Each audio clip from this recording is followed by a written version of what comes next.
So let me say very simply, I want more babies in the United States of America. JD Vance, you've got it. Hello, everybody. David Shuster here. One of the most viral memes on social media now is this: Vice President Vance as a bald baby. This and hundreds like it are all over the internet, as some of our viewers may have seen. There is Vance in his official portrait with baby cheeks, Vance with a propeller hat and lollipop, the same Vance in the Oval Office with a Nerf gun, baby Vance coming out of the ground in Las Vegas as the Sphere, and fat baby Vance with crazy hair. This image has become one of the most popular and is making it into satire videos of Donald Trump, Secretary of State Rubio, and Defense Secretary Hegseth. There will be either peace or there will be tragedy for Iran far greater than we have witnessed over the last 8 days.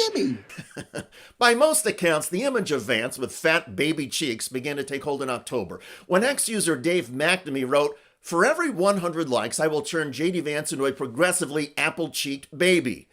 McNamee kept his promise as social media went wild. Eventually, McNamee's evolving thread received over 16 million likes. But the JD Vance ridicule resurfaced and intensified this winter when Ukrainian President Zelensky visited Trump and Vance in the White House Oval Office. You should be thanking the president for trying to bring it into this conflict. Have you ever been to Ukraine that you say what problems we have? Have you said thank you once? This A lot entire of meeting? times. No, in this Even entire meeting, today, have you said thank you? One of the first social media memes to go viral after that was this one. Barflug Narvin wrote, "You have to say please and thank you, Mr. Zelensky." Before long, Vance memes spun out of control. There was Vance as a young woman, Lederhosen Vance with a lollipop, Vance with heavy eyeliner, Vance painting with crazy hair, Green Monster Vance, Baby Vance with the beanie, and the standard Baby Vance. This might have ended as just a humorous internet meme, except that members of the Trump administration didn't seem to find it very funny. And recently, Customs and Border Enforcement agents flipped out at a Norwegian tourist because the young man, Mads Mikkelsen, had the Vice President Vance baby meme image on his phone. This happened at Newark Airport in New Jersey. At first, upon arrival, Mikkelsen didn't want to hand over his phone. Mikkelsen says that after being warned he could face a fine or even prison, he gave immigration officers the PIN code to his phone. He was then confronted with its contents, pictures the officers found questionable. Specifically, Mikkelsen says the immigration officials objected to this viral meme of the vice president depicting him as a bald baby. The customs agents denied Mikkelsen entry to the United States and sent him back to Norway. The story has now been picked up in Europe and has even become a talking point in Ireland's parliament about Trump administration censorship. Watching a major incursion on freedom of expression, unthinkable in a Western democracy. This week, a young Norwegian tourist detained by ICE at Newark Airport and sent back to Oslo. Why? He had this meme on his phone, Minister. A meme depicting Vice President JD Vance as a baby. I mean, extraordinary, extraordinary. That a young person with this amusing meme on their phone depicting a public person, that this would be used as an excuse to detain him for 5 hours and then deport him back to Oslo. The Trump-Vance administration is now trying to engage in damage control. Headline: U.S. officials refute claim that tourist was denied entry over JD Vance meme. Quote, claims that Mads Mikkelsen was denied entry because of a JD Vance meme are false, Department of Home Security Assistant Secretary Tricia McLaughlin said in a statement. Mikkelsen was refused entry into the U.S. for his admitted drug use. Mikkelsen calls that a blatant falsification.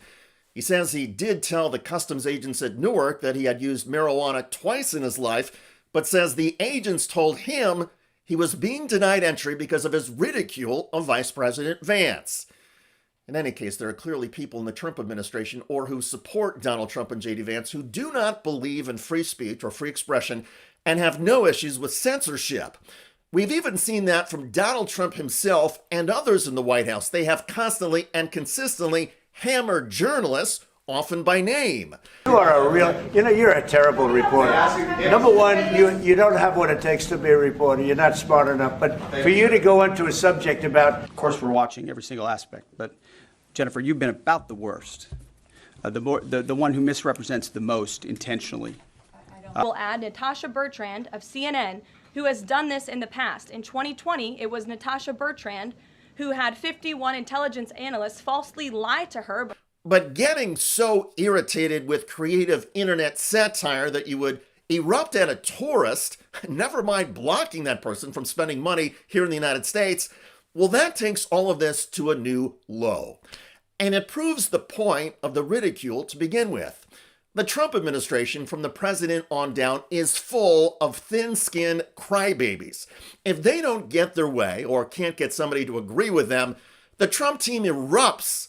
It happens on serious issues like assessments of the airstrikes against Iran's nuclear facilities, and it happens on silly stuff like an internet meme mocking JD Vance.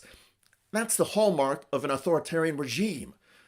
So be careful out there. It's all fun and games on the internet, but as many parents know, all hell can break loose when you're trying to get through an airport with a baby. By the way, the Trump White House recently flipped out over a giant statue mocking Donald Trump. Known as Dictator approved, the statue stands 8 feet tall and features a gold-painted hand that is squashing the crown of the Statue of Liberty. According to a permit issued by the National Park Service, the creator said the work was a response to this, Donald Trump's military parade. Watching this magnificent display, our souls are filled with gratitude. The Dictator statue display includes real quotes about Donald Trump from 4 of the world's dictators. "We do have a great deal of shared values. I admire President Trump," said Jair Bolsonaro, who attempted a military coup in Brazil. "President Trump is a very bright and talented man," said Russia's Vladimir Putin. "The most respected, the most feared person is Donald Trump," said Hungary's Viktor Orban. "Your Excellency, a special relationship, the extraordinary courage of President Trump," said North Korea's Kim Jong-un. Trump was caught on a hot microphone on Fox News, praising and admiring Kim Jong-un's grip on power. Are we close to seeing Mr. Kim here at the White House? Could happen. I mean, They talked about that yesterday with Mike Pompeo? I think it's something that could happen. Yeah. Hey, he's the head of a country, and I mean, he is the strong head. Don't let anyone think anything different. Right. He speaks and his people sit up at attention. I want my people to do the same. The people behind Dictator Approved have done a tribute statue before. Last October, as the Washington Post headline said, "Poop statue appears on the National Mall." It featured a bronze poop on a desk with an office phone and a nameplate belonging to Rep. Nancy Pelosi.